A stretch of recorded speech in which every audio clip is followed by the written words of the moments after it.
Me chilemi. frères et Me sœurs, to taligbe to foligbele. ceux qui sont au nord, qui sont au sud, Mi me rugbe me bikla patale. vous qui êtes dans le monde entier, Mi jawa fami. réjouissez-vous avec moi, Do Jésus Christ yo e rugbe. parce que Jésus-Christ est vivant. Komina mo tendu di ran mo ba mo so eso. Et ensemble, nous allons louer la gloire.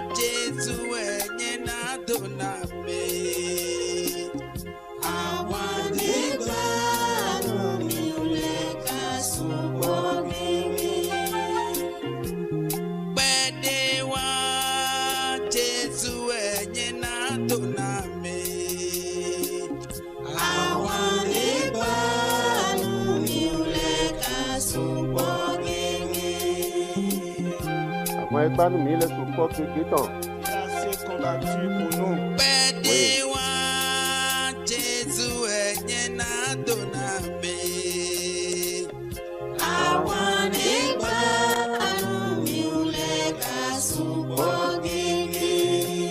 Wọ́n so fọ́ nùgbó. Il a vraiment combattu pour Egba àwọn dahunu mi. nous. Il a fait un grand combat pour nous. Ewa ìfúngbájú sí. Il est venu sur cette terre Bó àwà àkúnlẹ̀ dáńsó mi tán. pour accomplir l'œuvre salvatrice. Bó lẹ́dọ́nù mi lọ mí náà yìí. Et il nous a dit qu'il partira Bọ́ mi kana lẹ́kọ̀ọ́ wa. et qu'il reviendra. Ẹ̀wẹ́ sàn kàn yẹ kúrẹ́ lọ mẹ́rin. C'est pourquoi en ce moment, Nọ́bí ìṣe sún nọ́bí ìṣe yànnù.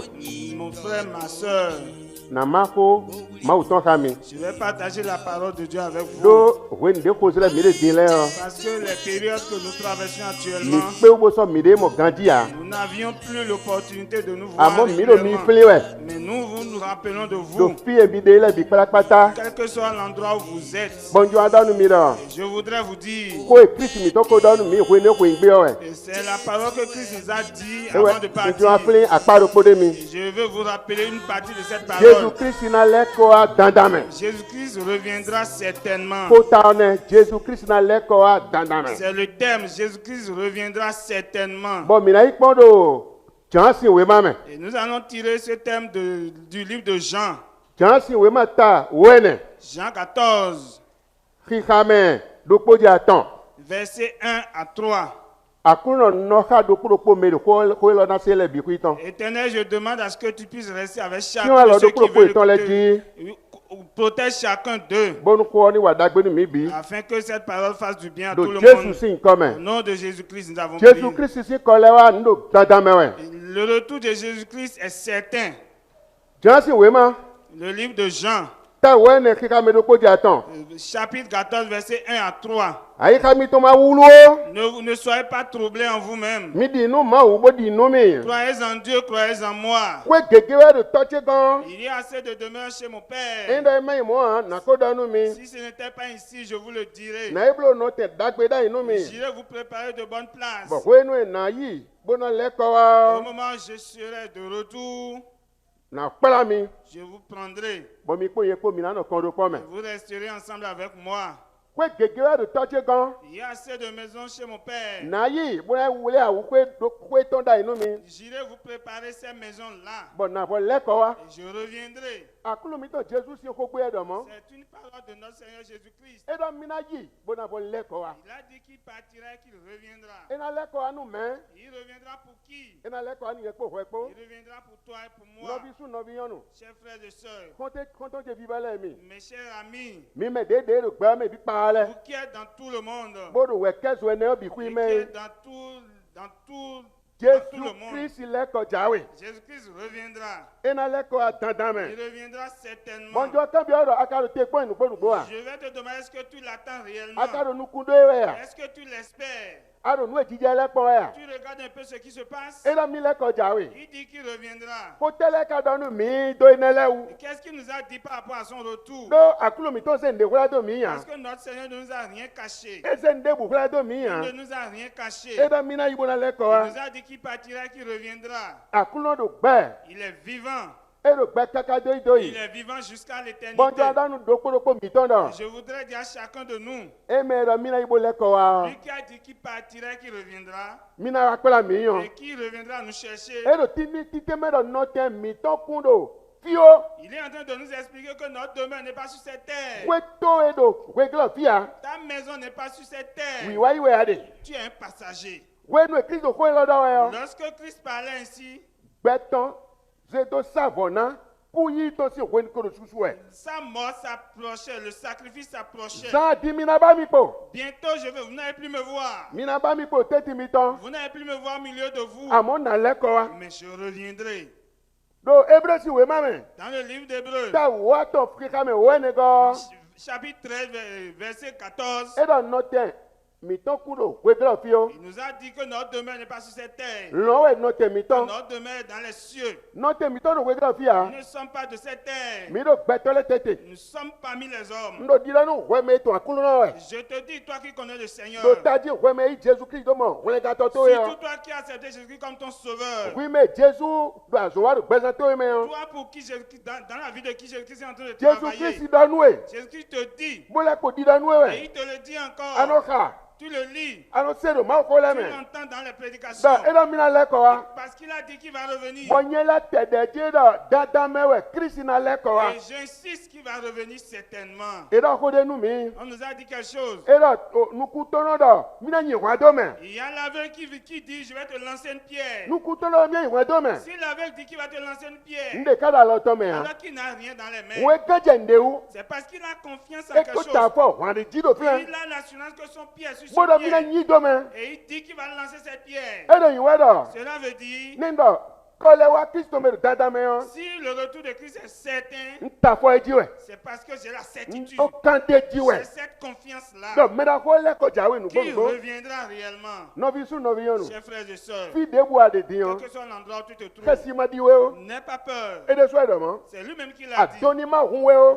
Ne t'effraie point. Et des souhaits de moi. C'est lui-même qui l'a dit. Et dans mina l'école. Il dit, je Et reviendrai. dans l'école. Il reviendra. Et dans l'école, mon power. Il ne reviendra pas simplement. Et dans l'école, nous n'y est pas ouais. Il reviendra pour toi et pour moi. Donc, notre mito de quoi de la vie, hein. Parce que notre demeure n'est pas sur cette terre. Quand il est ouais, ton. Son retour, Nous t'a dit ouais. c'est important. Bon, dans nous, nous t'a dit ouais si. Apôtre les ouais nous.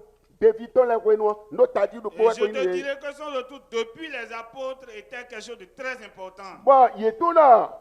Jésus de hier et dans l'école. Et ils avaient la certitude que Jésus-Christ qui est parti va Bon, il revenir. est bien, oui, non, mon kunja, Christ est mis dans l'école, oui. Et ils avaient tous compris que le Christ devait revenir. Mais non, when nous de la cause là, Nous sommes en train de traverser une situation. non, vite.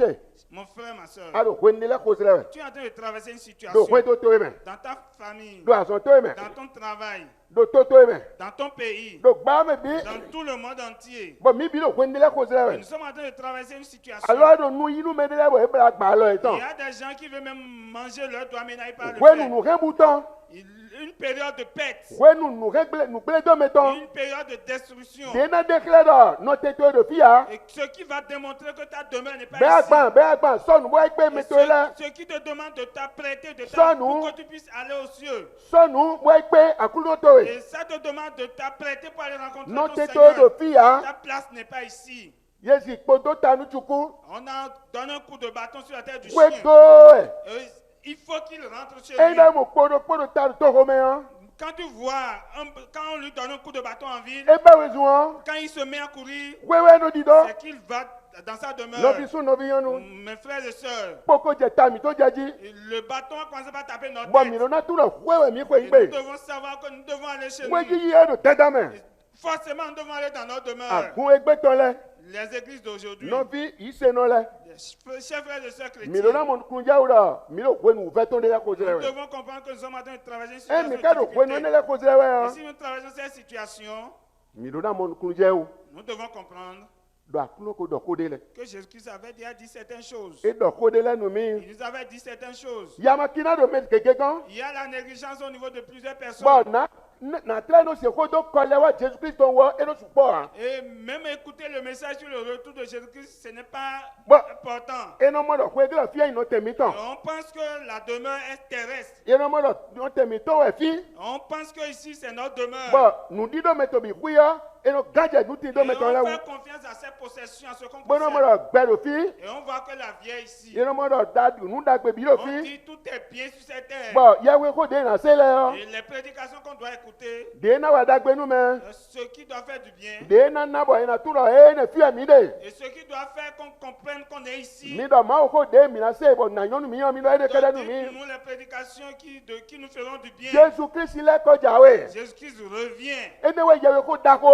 Ça, c'est le grand message. asu se lo sansan Tu peux l'écouter le matin, bo se lo kweme l'écouter à midi bo se lo gbada et l'écouter le soir. be na nu du to we Et ce serait ta nourriture, no bi su no bi yonu chers frères et sœurs. do apôtre la wenu Au moment des apôtres, e na de mi do fe dona no egbe amen ce n'est pas parce que nous négligeons aujourd'hui, hein, gbado Jésus le ko jawe bo gbetele fe dona we et on annonce le retour de Jésus-Christ, les gens sont en train de négliger. e mo do ko itonu Ce an n'était pas comme ça en leur ko temps. gbe me Jésus Christ donu ye jele o Cette parole-là que Christ leur a ye donnée, se u gbangban nu ede la ils avaient gardé en leur cœur. gbọ́dọ̀ yí ipò tó ipò Et ils marchaient avec cette parole. yẹn ló jì hàn tán Et ils chantaient. yẹn ló sọ tó gbẹnu èdè Et lẹ́nà avec cette parole, ils se saluaient. náà bí àná ṣe gbé kó gbé de yàyè Est-ce que tu n'entends pas une parole? nàdánù kó gbé de 1 Corinthiens chapitre 16 verset 22 mẹ́rin Je te dirai que c'est dans 1 Corinthiens 16, verset 22. kó gbé de lò filẹ̀ Il y a une parole qui est là. maranatha Maranatha. kó gbé edokimen wé Cette parole a deux significations. bọ́ ebi ká sọ àlìlopọ̀ Et c'est le même sens. edokimen wé yẹbi ká sọ C'est àlìlopọ̀ deux explications, mais donnant le même sens. dopò ẹyin náà L'une des explications, àkúrò náà wá c'est Seigneur, viens. àkúrò wá Seigneur, viens. òun lò tẹ kó kọ́lé àkúrò tẹ tán lẹ Donc j'attends le retour de mon Seigneur. ewé tó ń do àkúrò tẹ wá C'est pourquoi je dis mon Seigneur, viens. àwọn gan La deuxième Jésus explication, lẹ́kọ̀ọ́jà wé c'est Jésus-Christ revient bien. òun àkúrò wá Seigneur, viens. kpọ́tò Jésus lẹ́kọ̀ọ́jà wé kpọ́ Après Jésus-Christ revient. yébi sọ àlìlopọ̀. C'est dans le même sens. Bon, enewe do devile si nume do ko etonu. Et c'est cette parole-là que les apôtres Bon. prononçaient en ce Do moment. lili etome o. Et dans leur pensée, Ye no monukunu je do zade de mina mo Jésus. ils comprendraient, ils avaient la compréhension que bientôt ils Do verront ene Jésus-Christ. no ko ekone. Parce qu'il était resté avec eux. Eno jele nu dako dako Il le. faisait de grandes choses. E kan so gbo. Il a guéri des E maladies. wa nu jiwu le. Il a fait des miracles. E fo me kukusi yo Il do. a ressuscité des gens qui étaient morts. Asizon de pe de bipu ma so gbo. Tous les malades qu'il avait rencontrés Bon, étaient guéris. devile ko eko ezon, eko Et eko il ezon. était ensemble avec ses Bon, apôtres. ko me na hunye. Et ils étaient contents. les Bon, no mo apôtres. na kuno mi to pe mi ko Et di ils ya étaient yi. partis, ils se voyaient qu'il était avec le Bon, me na ko Seigneur. ka di do. Et voilà qu'il est parti. Ye pe sina e di do mo. Et quand ils ont pensé, comme il était Do parti, trop plein de pierre si wenu. au moment de pile, au temps de De Pierre, Jésus alors doit dire tout temps. lorsqu'on voulait arrêter Jésus-Christ, Et na dire ouais Pierre non. Pierre dit ça ne se passera pas. Pierre wa dede. Le Seigneur dit fais doucement. Wa dede. Attention. Nous do da le na tie we. Les prophéties doivent s'accomplir. Jésus Christ a Jésus-Christ, dede mo. tout doucement, E wa vivant nous. il est allé à la fin. Bon gbaza dali. Et selon la chair. Bo kare po gbigbo me po epo. Mais spirituellement, il était encore Ko avec gbe eux. de donu ye ya. Parce que la parole qu'il leur avait Ye se annoncée, ko ni o. ils avaient gardé cette parole. Il est ndagbon. Comme je l'avais dit, Ye no ti ran tan. ils chantaient. Bon ye de kan. Et avec eux, Suno po me ti Jésus na le ko wa. c'est dans un mois, Jésus-Christ reviendra. Suwe me ti Jésus na le ko Dans un wa. mois, il reviendra. Bon ye do te ko ni o. Et ils attendaient. Bo do ko ni don ye le Et we. ils se prononçaient cette Bo da parole. wa jija ni o Ils me. étaient dans cette joie. Ina le ko an. Il reviendra. E tewe no ko se do bo ko ni do we. Qu'est-ce qu'ils voyaient en disant cela? E tewe ku yo po ye po mi na ko se do mo na do Qu'est-ce ko que ni toi do et we. moi, nous devons voir en prononçant cette parole? Do ye tu na Jésus Christ to me na le ina wa ko do fi o. Parce qu'ils savaient que Jésus-Christ, avant de venir sur cette terre, Jésus Christ Nazareth ti to do nu ene je me. parle bien de Jésus-Christ de De Nazareth. ko to akuru je do nu ene me. Celui-là qui a été cloué à la croix. Akuru no mi to do nu ene Je me. parle bien de notre Seigneur Jésus-Christ. Wole kan to mi to do nu Je ene me. parle de notre Sauveur. E ko do ko to da lenu ko ko me. On l'avait déjà parlé de lui dans l'Ancien Do dai Testament. do to le ko do ko tan. Les prophètes avaient parlé de lui. Ina wa gba fi. Il viendra sur cette Ina wa terre. ko le kan so. Il fera Ena l'observatrice. ku. Il va mourir. Ina fo. Il sera ressuscité. Ina ya ga. Il ira vers le Ina le Père. ko wa. Il reviendra. Ye ko do ene le bi. Il avait tous annoncé. Bon David la ko say da ye ko Et tu la yi. les apôtres l'avaient déjà entendu. Lo bon wenu mu le ka ya je nu ku e to me o. Et voilà que tout s'était accompli avec eux. Nu de ko do da ile o. Et ce qu'ils avaient été annoncés, E bi e jo do me la ko mi to die. voilà que ça s'est passé sur notre Ye Seigneur. ye ne ke lo po. Ils avaient gardé cela dans Mo mo lo leur cœur. de po me mo na je we le o. Et ils se sont dit ce qui doit s'accomplir, Ena jo dada me ça no bo. va s'accomplir E we certainement. so bo no nu e do ko le a Jésus to ndo dada me we. C'est pourquoi il était dit que le retour de Jésus-Christ est certain. No viche. Mon frère, ma soeur, Ko me ni no hun we. sois dans la joie. Ko me ni no hun we. Réjouis-toi. Awa jije ni no ito e. Sois dans la joie. No du e. Danse.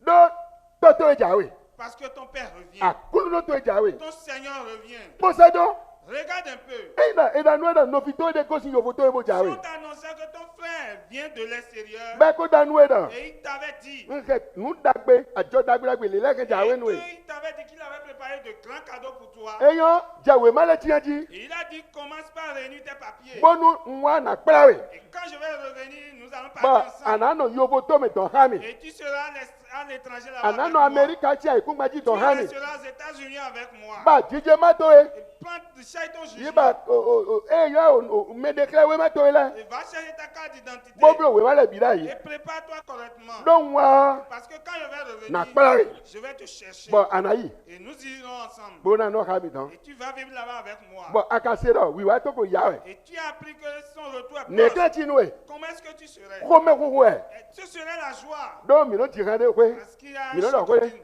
Jenje kele ina wa di. Bo mi na dugbe. Mi no do enele. On dit il va revenir bientôt, nous serons contents. Clison che. Chrétiens, Me mi meche. mon frère, Me wiwe. mon saint, Me tu Jésus.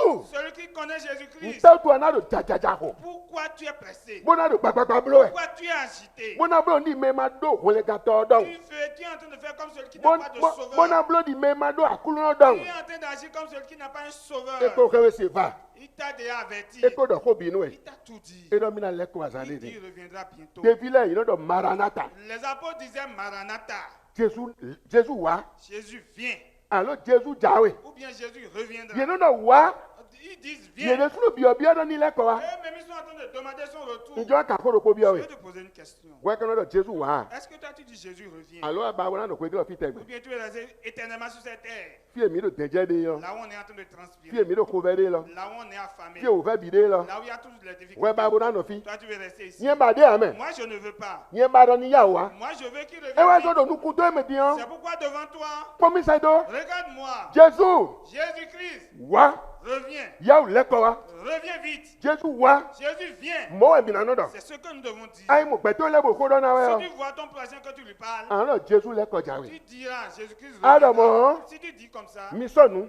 préparez-vous. Mi sonu. Préparez-vous. Andanu ye da ni sonu. Tu es en train de leur dire de se E te tu e préparer. kana leko wa. Et pourquoi est-ce qu'il va revenir? E te tu na leko Pourquoi wa. il va revenir? E da do ko menu mi wo be ka de Il wu. nous a dit dans la parole, Do ejo e do boyi. parce qu'il les a laissés E là. ka ko do na jo mi do di touch of no Il a job dit, ya. je vous laisserai pas orphelin. Mi do ko che da bora so che wa bro yi we. Soyez en train d'annoncer ma parole. Faites Na ma no ke mission. ko di do mi to azo mi to na no ke che gbonu jiu le me. Je vais accomplir vos paroles par des miracles. Gbonu jiu le me. À travers des miracles. Bena declare nye po mi kwa do Et pa. cela prouvera que je suis avec vous. Nye po mi kwa da zo wa do Et ko que do pa nous mo sommes yi we. en train de travailler en communion. No bi su no bi yonu. Chers frères et sœurs, Meche e do yo bo beji do le mi. vous qui êtes en Europe, Mi me da America le mi. vous qui êtes aux États-Unis, Mi ne mi me do Belgique le mi. vous qui êtes en Belgique, Mi me do Burkina le mi. vous qui êtes au Burkina, Mi me do Côte d'Ivoire le vous mi. qui êtes en Côte d'Ivoire, Mi me do Guadeloupe le mi. vous qui êtes dans tout le Mi monde, me benefit ji le mi. vous qui êtes béninois, Jésus mi to ele ko jawe. notre Seigneur revient. E te tu ka le ko Et ja. pourquoi est-ce qu'il revient? Mi po jasi we ma do ko me bo. Regardez dans le livre de Jean. Ko ma bu ne. Ce n'est pas caché. No we no no ko e po kaka bu jawe fi bo ni gbe yo. Parce qu'au moment où il est resté avec eux, il attendait vers la E fin. ko mo nu na je zande. Il savait ce qui devait se passer. Le jo aje gbe to le si alo megbon. Comment il devait être dans les mains Ke des to le hommes, si alo megbon. dans les mains des ennemis, Ba ena gbo ku to me. et qui devait passer par la mort Bona le ko gbe to me. et revenir à la vie. E ka le ko gbe to me yo. Et quand il reviendra à Ena la yi vie, do gbe nu to. il ira vers le Père Bona le ko wa. et il reviendra. E gbe do nu to gbe. Il allait rendre compte au Père. Bono di da do ko ele me fi da. Et il dit dans cette parole, Mi ma ai ka mi to ma wulo. ne soyez pas troublés en Nu vous-même. gbo e nu ti je le so e ka je wulu wulu ji. C'est vrai que les événements font qu'on est troublé. Among gbo fi bo di da nu e. Mais je passe par là pour te dire, Ai ka to ni ma wulo. ne sois pas troublé. Kwi de. Apaise-toi. Kwi de. Calme-toi. Ado akulo no. Tu as un Seigneur. Ado me na do ka we yo. Tu as celui qui doit régler E la da situation kwe de ton- gegere do to mi to go. Il a dit qu'il a assez de maisons dans chez E son de ma père. do mo mi na ko do nu Si ce we. n'était pas ici, je vous le dis. Na iblo no te da inu we. J'irai te préparer une place. Na iblo kwe da gbe da J'irai te inu we. préparer une belle maison. Gbe lo me fi ni no de. Sur cette terre, ce n'est pas une E demeure. me fi ni no de. Ce n'est pas une E demeure. me fi na no so ide. Ce n'est pas où il faut rester Agbasa éternellement. de mi ke yaya le yo. La chair que nous avons, nous Ablo portons, ablo kwe ablo. quand tu vas faire quelques années, E no hobby. la chair périt. Afɔsɔn jɛmɛ lɔ amɛ. Oh, quand on s'habille, on n'est même plus beau. Bɔn nu bi n'o jɛ ɛsɔn gbɛdo mɛ o Et di. plus rien ne fonctionne correctement. Nyɛtsi de ma dɔ ko ɛ. Quelqu'un n'a-t-il pas dit? E dɔ ne xɔ do ko wɛ da to mɛ Il yɔ. dit quand tu as un cheveu blanc, E dɔ convocation wɛ sɛ do ça nɛ. veut dire que c'est une convocation qu'on t'a Ye envoyée. jɛ yɔ jɔ wini wa. Ça veut dire qu'on a commencé par t'appeler. Xɔ do we wa Quand nɛ. il y a deux cheveux blancs, Xɔ yi mɔ yi bible dɔ wa. ce n'est pas la Bible qui l'a dit, c'est Nɔbi les su paroles. nɔbi yɔnu. Chers frères et sœurs, E dɔ yi wɛ dɔ fi nɔ tɛ ko dɔ fi tɔ yi ti mi tɔmɔ mi na n'o sɔ ça ya. veut dire que la terre n'est pas notre demeure, nous devons rester. E na lɛ kɔ wa. Il reviendra E certainement. tɛ to kana lɛ kɔ wa. Pourquoi il doit revenir? E tɛ nu mi do kɔ mɛ. Il l'a dit dans la parole. Na wa Je reviendrai. na lɛ kɔ wa. Je reviendrai. Bona kpala we. Et je te prendrai. Na kpala mi. Je vous prendrai. Bɔn fiye nɔ. Et là où j'y Fiye habiterai, ne wɛ mina nɔ. vous y habiterez aussi. Fiye nɔ. Là où j'habiterai, Fiye ne wɛ mina nɔ. c'est là où vous y habiterez. Bɔn tɛ to mana dɔ Jesu ya wa. Pourquoi on ne dira pas Jésus, reviens vite? Jesu mitɔ. Non. Yi ya kulu di bo kpo agbɛmɛ fiyɔ. Non, c'est un Jésus qui est allé à la croix qui est revenu. E dɔ mina wa bo akpala mi. Il a dit qu'il reviendra Bɔn nous fiye mi chercher. nɔ fiye ne wɛ Et mina là où nɔ. il va demeurer, nous y Ko demeurerons. kolokolo wɛ. C'est une grande parole. Nye die ma mi mo ekpo nukoko di yɛ. Voilà que je ne le vois pas avec mes yeux. Amodo gbigbɔ mɛ e do kpɔ ha. Mais spirituellement, il est avec Amɔ moi. ko e ne tɔ na gbɔn fo. Mais en ce moment, à son retour, à ce E serait dɔ différent. mina nɔ ka yɛ. Il dit qu'il sera avec Fiye moi. mi nɔ fiye emi lɛ nɔ wɛ nye na nɔ. Là où il demeurera, j'y Hein? demeurerai. Fiye mi nɔ wɛ mina nɔ. Et là où il demeurera, nous y demeurerons aussi. E fo do filɛ mɛ. Ce n'est pas fini. Mina nɔ fiye ne ka mi. Nu ko nde wɛ mɛ. Et c'est pas que vous resterez là avec moi. Mina pour un nɔ ka mi moment, hein. bona nɔ kaka doyi doyi. Mais vous resterez éternellement avec moi. Me tun akulu nɔ lɛ. Vous qui connaissez le Seigneur. Mi me Jesu do gbɛ mi tɔn ayi ka mi tɔn mi din lɛ. Vous dont Jésus-Christ est dans votre cœur. Mɛ tse do gba mɛ lɛ bi mi no ko dɔ mɛ bi wɛ. Vous qui êtes dans tout le monde, je vous parle. Mɛ fi bɛ maaw da lɛ bi no ko dɔ nu mi Mes wɛ. chers que Dieu a créés. Mi je ni vous ba parle. Jesu Kristi ne mo te da ayi ka mi tɔn lɛ mɛ. Cherchons Jésus-Christ pour qu'il puisse trouver Mi place dans lɛ nos mi lɛ cœurs. kɔ si awo fi godo. Retournons, nous ne suivons plus le diable. Mi lɛ kɔ si ayi kiko godo. Nous abandonnons le monde. Dagbede ma yi kiko lɛ mɛ. Il n'y a pas de quelque chose de bien dans ce Nyɔna monde. tɛgbɛ tɔn de ma da yi kiko lɛ Il mɛ. n'y a pas de bien éternel dans ce monde. Mi lɛ kɔ bɔ amu Jesu. Retournons, nous revenons Mose à Jésus-Christ gbɛ mi tɔn jɔnu Jesu. et donnons notre vie à Ni nɔ yi Jésus-Christ. ka mi tɔn lɛ mɛ. Que qui reste dans nos E cœurs. na Kristi nɔ yi ka mi tɔn lɛ mɛ yɔ. Si Christ demeure dans nos cœurs, Fifana nɔ yi ka mi tɔn mɛ. il y aura la paix dans nos E cœurs. na to ka we. Il va organiser Bona avec ese toi. su tuntun ne do fi de nugbo nugbo. Et il te montrera, il te fera Mi comprendre kpɔ quelque chose. mi kpɔ nu de jijɛ gbɛ mɛ di yɔ. Regardez un peu ce qui se passe. Akpɛnɔ dako dako lɛ. Les grands Richards, Do Itali dɔn lɛ. en Italie là-bas. Akpɛnɔ dako dako lɛ. Les grands Richards, Do Chine to mɛ dɔn. en Chine là-bas. Akpɛnɔ dako dako lɛ. Les grands Richards, Do yovo gbedzi lɛ dɔn. en Europe là-bas. Nɔ riyɔ kpɔnbo riyɔ ebi do yɔdo. Ils ont été tous tués. Ye John lɛ bi do. Ils ont tout abandonné. COVID-19. Covid-19. Wɛ to yi kɔ ne de da yi wɛ. Est-ce que toi tu connaissais ce nom? A to yi kɔ ne janvier de wa yɔ mɛ. En janvier, est-ce que tu connaissais ce nom? O Susan Godo tɔ ko yi wa yɛ tɔ a to yi kɔ En ne de ya. décembre 2019, est-ce que tu connaissais ce Mi nom? nyɛ kpɔ wɛ kpɔ mi to yi kɔ ne de Tu ya. ne connaissais pas ce nom-là. E ne wa jiji mɛ nɛ. Voyons que ce nom est apparu. Le wa ko ya jiji mɛ yɔ. C'est comme ça il reviendra. Bo riyɔ lɛ bi mɔ. Et comme il est venu les tuer comme ça, E wa de kilɛ mi mɛ gbɛtɔ ìwé kɛ fi lɛ. cela montrait à nous les hommes dans ce Dɔn mi monde ma do nukun dɔn mi tɔ ni ma no ìwé kɛ que fi o. notre espérance ne doit pas être sur cette terre. Nukun dɔn mi tɔ ni no Jesu di bo bo no sɛkwe to mɛ. Que notre espérance doit être en Jésus-Christ Mi dans mi l'éternité. fiɛlɛ ma fi ni nɔ de. Que ici ce n'est pas une demeure éternelle. Nuwe ne de jɛ yɔ. Ce qui s'est passé Ese gbɛtɔ bi kui ya do ha do kpɔ mɛ. a fait que tous les hommes soient à une même égalité. Ese mɛ bi ya do ha do kpɔ mɛ. Ça fait que tous les hommes soient à une même Ne égalité. ka wa ha do kpɔ mɛ gbɔn. Et comment est-ce qu'ils sont à une même E égalité? na nukplɔ mɛ da ko mi. Ça nous a donné un grand conseil. Bɛɛ do yi wɛ dɔ. Et cela veut dire que Do gbɛ wa mi tɔn. dans notre vie, Mi bi do zɛn. que nous sommes égaux. Oku yi mi tɔn. Que dans Mi bi kui do zɛn. la mort, nous sommes égaux. E ne n de ti no kwe kɛ fi ahɛ wa. Il n'y a rien à garder sur cette terre. Kuku tɔ ma sɛ nukwe. Celui qui doit mourir ne sait pas sa mort pour ranger les choses. E kuku tɔ bolo sɛ nukwe. Celui qui doit mourir n'arrive pas à ranger. E no de alɔ si mɛ tiɲɛ wɛ. Il laisse et il s'en va. Nɔ gbɛ le bo de alɔ si mɛ. Sois en vie et Bo abandonne. se gbɛtɔ jonu akolo nɔ. Donne ta vie au Seigneur. E dɔ mina wa bɔ akpala we. Il dit, il reviendra te Nye ma chercher. tsa ti mɛ tɛmɛtɛmɛ e na wa nɛ kan wa gbɔn ne o ko tɛ na wa de enele yin de dogbe jawe a Et je- amo eteto jawe enawa bo akpala yen po Et ko pourquoi est-ce qu'il doit venir? C'est qui viendra te chercher. Comment est-ce qu'il doit revenir? Quand il doit revenir, je n'ai pas d'explication à donner. pour ça. enawa Il reviendra. bona se nla do kuro ko te ton Et eton il mettra chaque chose à sa place. lewe covid-19 wa gbon La manière dont Covid-19 a est jiji venu, me il nous a surpris bo kiro nu bi et a tout détruit. bo mi ko nu to kwe do le gbe Et o nous parlons encore de cette mo maladie. Jésus Christ Nazareth ton C'est comme ça que j'écris de elo Nazareth. jawe a jiji me Il reviendra à l'improvisme. ena do a jiji me Il reviendra à l'improvisme. mere tu gato me ha Personne ne connaît l'heure. mere tu asan gbe ha Personne ne connaît le jour. edo won sagule lo kutu o Il dit même les gens ils ne le savent obi pas. ma to lo kutu o Même le Fils de Dieu ne sait mede pas. bu kutu o Personne ne sait. edo jiji me mi na Il dit qu'il reviendra par surprise. kuku to ma se nu kwe Celui qui doit mourir ne e reste jawe pas. Il revient. novi amra so nu a Mon frère, est-ce que tu ne vas pas te préparer? novi sunu amra so nu a Mon frère, est-ce que tu ne vas pas te novi yonu préparer? amra so nu Ma a soeur, ne vas-tu pas te préparer? bobo mi bi de so nu Apprêtons-nous à l'ensemble. minise nu e to ku kwe fito lo igodo Et oublions les richesses de cette mi terre. won mi ze nu kwe fito lo lili kwe fito lo igodo Oublions les pensées de cette terre. bono lili Jésus le ko Et jawe to me restons dans la pensée du retour bono de tito Jésus-Christ. Jésus le ko jawe to me Restons dans le plan de Jésus-Christ. minise du sangweji Commençons par nous apprêter. minise nu Apprêtons-nous bo e pe Jésus mi ton afin de rencontrer ena wa Jésus. san de tin Il reviendra bientôt. ewa Et quand il sera là, dile apocalypse we madodo comme l'Apocalypse a dit, ta konu kuro po kika me nego 22, Apocalypse 21, verset 4, ena suzu da sisi nu kule me il va essuyer les larmes. o kusona de ha Et la mort n'existera plus.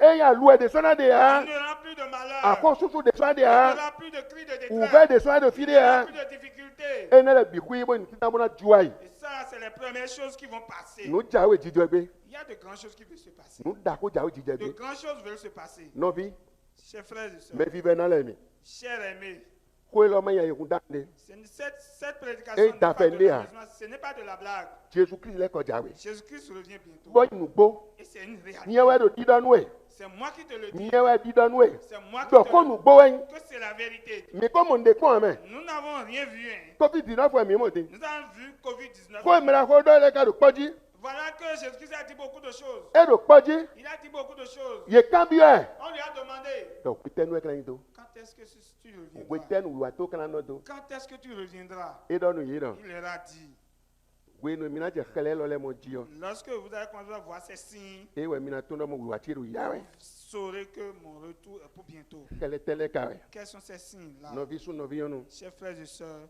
kele o mewe ai un ku peu, gba je vous résume un e peu. do ai ku gba na dan Il do y aura fi de le il y aura des tremblements de terre. a dona ton La famine sera là. a zon bada dahu le na Il y wa aura de grandes maladies, des maladies bizarres. a zon na black bell bi zeze Et ta maladie va atteindre tout le monde. C'est une mi pandémie. pon we ni wa gbe kaka je gbe mo ene pon a Et regardez, depuis que moi je suis né, je n'ai jamais vu bo wa cela. gbe bi ku me Et zeze ça a été, cette maladie a été une pandémie. bon when ale kporo nu ma di me mo na do Jesus to le ko jawe mi kutu me mo Et ha toi so do qui mo seras encore dans l'incrédulité, tu diras que tu ne sais pas que Jésus-Christ e die ko reviendra. do fie Voilà, il a déjà dit ici. bon ye do dada me we na Et wa moi, j'ai dit que c'est certain. e do hwana ton Il dit la guerre va apparaître. bu fifo teme le na Il y wa aura des soulèvements. a che gran pipa do me jile na Il y de aura de l'autocratisme. no fi tele mi Mon cher frère, Paul et do sœur, no Thessalonique le Paul a dit aux Thessaloniciens, e do il a dit, gbeto na do fifa do we les gens diront dans le monde paix, paix et ye po we ko mi sécurité. no ko de ne fifa Toi et moi, nous prions, nous Eniyan. disons la paix, que ce soit bon. na danu e Je vais te dire, eniyan ce serait nu bon we na do fie au moment où je suis ici. amo ne Christ wa Mais quand Christ reviendra, mai j'irai. e do ye na do eniyan do we On dira que ce soit bon, que ça soit bon, que ça soit bon. bra fifa do we Et qu'on dira paix, ba paix, paix. bo di do ajiji me na wa Et que la paix soudaine vienne. de we eno pia fi ji to do aji do ndo do De la manière dont la femme va à l'accouchement, elle est surprise. no vi so no vi yonu Chers frères et sœurs, Jesus le ko jawe Jésus-Christ reviendra.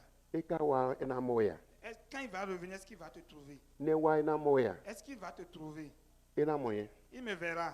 bon ba do ni mo kwere so no Je veux qu'il te voie aussi. ena mo mi Il me verra. ne do Christ mo mi o Et quand si Christ bo me voit bo mo kwere so et no qu'il te voit aussi, mi na pitanse nous allons raconter des mi na histoires. do ko po mesi Nous allons parler avec mi na bi awa je tegbe to mesi nous. Nous serons dans une joie éternelle. tanta me we le ko jawe Certainement, il revient. e we so C'est pourquoi C'est pourquoi ma so le ndi kporo fo ne pense plus à rien. so nu Prépare-toi. nu si so towe Ta préparation, nu si so tio ma préparation ewe ndo mini du to ho ma uton est d'écouter la parole de Dieu bo so do wa lo me et que nous la mettions en pratique. nu si so to nu si so tio Ta préparation, ma préparation ewe ndo mini je di do nu peto le ji est d'annoncer aux hommes. nu si so to ipo chepo Ta préparation, ma préparation ewe ndo mi no ze do gbesa mi to ji est de rester éveillé sur notre vie. nu si so towe nu so tio Ta préparation, ma préparation. no vi do to ganji Écoute bien, chers frères et ewe sœurs, ndo nu ejije ro pe mi to nu le et que tout ce qui se passe en ce moment-là, mi de do atie mo se o de do po ge po a nous n'avons pas la puissance d'en soustraire un. biwe na je Tout s'accomplira do e ko do dai parce que c'était prédit. e ve wo e na je Que ça soit difficile, ça va e s'accomplir. le go ma ve wo e na Que ça je soit non compliqué, ça bon doit ko do dai s'accomplir. do ko do ni dai do mo ko do ko je tukuta Et je vous ai dit, quand on donne un coup de bâton sur la tête du chien, tuku no be so wa e kwe le chien couvert la maison. covid-19 fo Covid-19, ko do ko en bo je ta mi ton c'est un bâton sur nos têtes. mi son bo ba kweli Nous devons nous apprêter pour aller dans notre demeure. akulu no wa Seigneur, viens. te ne nye po ko na ko di C'est cette prière-là que nous devons faire. do mi bi do te ko akulu no Parce que nous attendons tous le Seigneur. be na wa Et il bo reviendra. mi na no gbe da gbe kaka do Et ite nous allons rester avec lui jusqu'à do l'éternité. Jésus mi ton Nazareth ton sin come Au nom de notre Seigneur Jésus-Christ. to ndo pe nu de su tan Père, je te remercie do ano se de gbe to ton parce que tu écoutes la prière de l'homme bo ko no le blo de ji et tu l'accomplis. me de se ko lo po yen ko di le Tous ceux qui ont écouté cette parole avec no moi, bi te de se ko yen ko le o mes frères et ceux qui ont écouté avec moi, majo mi to bo mi ni ton ne nous laisse pas à la perdition. nu alo pade bo e do jije ko ke lo fi Quel o que soit ce qui se passe dans ce monde, na mi ndidi donne-nous la foi bo mi duro bi pera pata afin ji que nous puissions avoir la bo victoire. nu sur gwe tout. nu kwe na le ko wa Pour qu'au moment où tu reviennes, mi bi ku na pewe que nous puissions tous te bo na no rencontrer hawe et que nous soyons ko avec, do awa toi, jije po avec joie kaka do do jusqu'à do ni l'éternité. ko Jésus Christ Au de ku bo nom ko de sin come Jésus-Christ, nous avons prié. amen Amen. merci Seigneur Merci Seigneur. amen Amen. novi sunu novi yono Chers frères et sœurs, le mo bon mi de do gba me di one comme nous le voyons dans le monde, bo akun le bi do susu et toutes les églises sont fermées, si do gba me bi ku dans tout le monde, bien sûr, e do fi de ti ba kun na so wa de ya il n'y a pas quelque part où l'église est ouverte. agun e da so wa do ko do pa me le ya L'église ne travaille pas banya ensemble. e ya so da ho le gbe to le Et c'est une Bon, grande nous mission pour les comptons les pasteurs, pour les responsables bon do d'église. bi we Et je te demande do e da mi do pe gbe so bo mi na bra lo to wa que ce n'est pas parce que nous sommes dans Ah, la maison so que de mi nous no devons wa nu raser akulu les no. bras. Ce que nous faisons pour le mi Seigneur. me di ndo Jésus le ko ja we le Nous qui croyons que le Christ reviendra, aso mi to do po yin l'une de nos missions do mi est si so mi to me do po yin do notre préparation est mi na que gba lo nu agun nous devons aider les nu églises gbe dinu agun ton pour la vie de ndo l'église. bi we Je te demande bo do gbe won se do et we je te lance ce alogo défi, to ni no wa nu agun to we que tu puisses aider ton bo nu église agun so ni do yi we afin que la mission puisse do continuer. akun do gbe Parce que Dieu est asi vivant. ton agun lo na no gbe Son église aussi doit vivre. bon gwa do do tuto we Et j'ai confiance en bo ka toi. gwa do do Jésus Christ Et o j'ai confiance aussi e en na Jésus. zawe Il va e t'utiliser. na tonu we Il va te e na no bénir. ka we Il sera avec ana toi. ba nde ko a Tu ne manqueras de dudu rien. nunu e da gba to me Tu trouveras à manger, Jíjọ tu hó trouveras dàgbà tó à ẹ̀mẹ̀. manger, tu as la santé, dona lo da gba tu to as me la bénédiction kaka do do yi jusqu'à do l'éternité. Jésus akulu mi Au to nom de si so me Jésus-Christ, nous avons prié. amen Amen. no bi e e san me na le pe san de di do Jésus na sa ti to si so me Disons à bientôt. Et à la se prochaine. ti bo no ka do pro mi Que ton le Jésus soit avec chacun de vous. e ti to ko mi Nous vous remercions.